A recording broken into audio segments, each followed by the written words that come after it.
லேவியராகமம் 22ஆம் அதிகாரம்.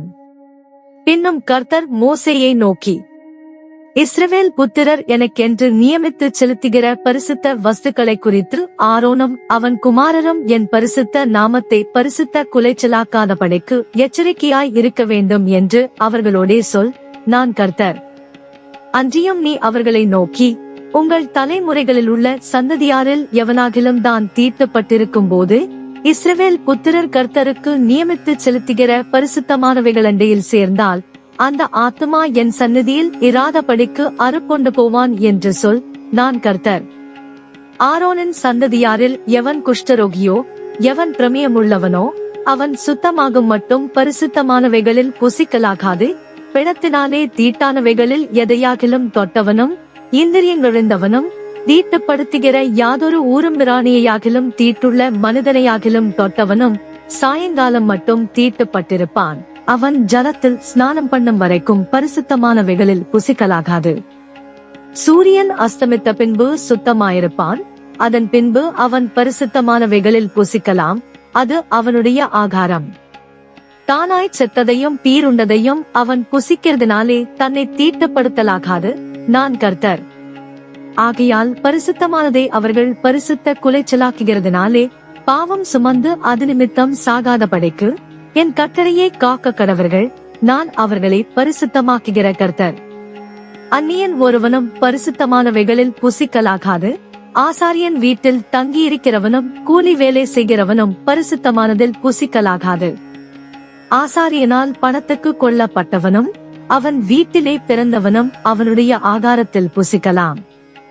ஆசாரியனுடைய குமாரத்தி அந்நியனுக்கு வாழ்க்கைப்பட்டால் அவள் பரிசுத்தமானவைகளின் படைப்பிலே புசிக்கலாகாது.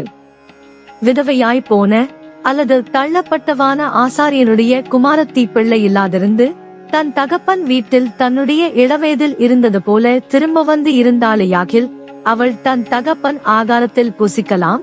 அந்நியனாகிய ஒருவனும் அதில் புசிக்கலாகாது. ஒருவன் அறியாமல் பரிசுத்தமானதில் புசித்ததுண்டானால் அவன் அதிலே 1/5 அதிகமாய் கூட்டி பரிசுத்தமானவைகளோடும் கூட ஆசாரியனுக்கு கொடுக்க கடவன்.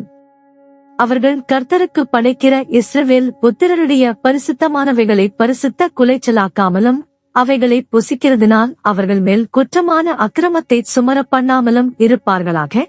நான் அவர்களை பரிசுத்தமாக்குகிற கர்த்தர் என்று சொல் என்றார். பின்னும் கர்த்தர் மோசேயை நோக்கி, நீ ஆரோனோடும் அவன் குமாரரோடும் இஸ்ரவேல் புத்திரர் அனைவரோடும் சொல்ல வேண்டியது என்னவென்றால், இஸ்ரவேல் குடும்பத்தாரிலும் இஸ்ரவேலில் தங்குகிற அந்நியர்களிலும் தங்களுடைய பொருத்தனைகளின் படியாகிலும் உற்சாகத்தின் படியாகிலும் சர்வாங்க தகன பலிகளா கர்த்தருக்கு தங்கள் காணிக்கையை எவர்கள் செலுத்தப் போகிறார்களோ அவர்கள் தங்கள் மனதின்படியே மாடுகளிலாகிலும் ஆடுகளிலாகிலும் வெள்ளாடுகளிலாகிலும் பழுதற்ற ஒரு ஆணை பிடித்து வந்து செலுத்துவார்களாக. பழுதுள்ள ஒன்றையும் செலுத்த வேண்டாம். அது உங்கள் நிமித்தம் அங்கீகரிக்கப்படுவதில்லை. ஒருவன் விசேஷித்த பொருத்தனையாயாவது உற்சாகமாயாவது கர்த்தருக்கு மாடுகளிலாகிலும் ஆடுகளிலாகிலும் சமாதான பலிகளை செலுத்த போனால் அது அங்கீகரிக்கப்படும்படி ஒரு பழுதுமில்லாமல் உத்தமமாயிருக்க வேண்டும். குருடு, நெரிசல், முடம், கழலை, சொறி, பொன் முதலிய பழுதுள்ளவைகளை நீங்கள் கர்த்தருக்கு செலுத்தாமலும் அவைகளாலே கர்த்தருக்கு பலிபீடத்தின் மேல் தகன பலியிடாமலும் இருப்பீர்களாக. நீண்ட அல்லது குறுகின அவயவமுள்ள மாட்டையும் ஆட்டையும் நீ உற்சாக பலியாக இடலாம். பொருத்தனைக்காக அது அங்கீகரிக்கப்பட மாட்டாது. விதை நசுங்கினதையும் நொறுங்கினதையும் காயம்பட்டதையும் விதை அறுக்கப்பட்டதையும் நீங்கள் கர்த்தருக்கு செலுத்தாமலும் அவைகளை உங்கள் தேசத்திலே பலியிடாமலும் இருப்பீர்களாக. அந்நிய புத்திரன் கையிலும் இப்படிப்பட்டதை வாங்கி தேவனுக்கு அப்பமாக செலுத்தீர்களாக.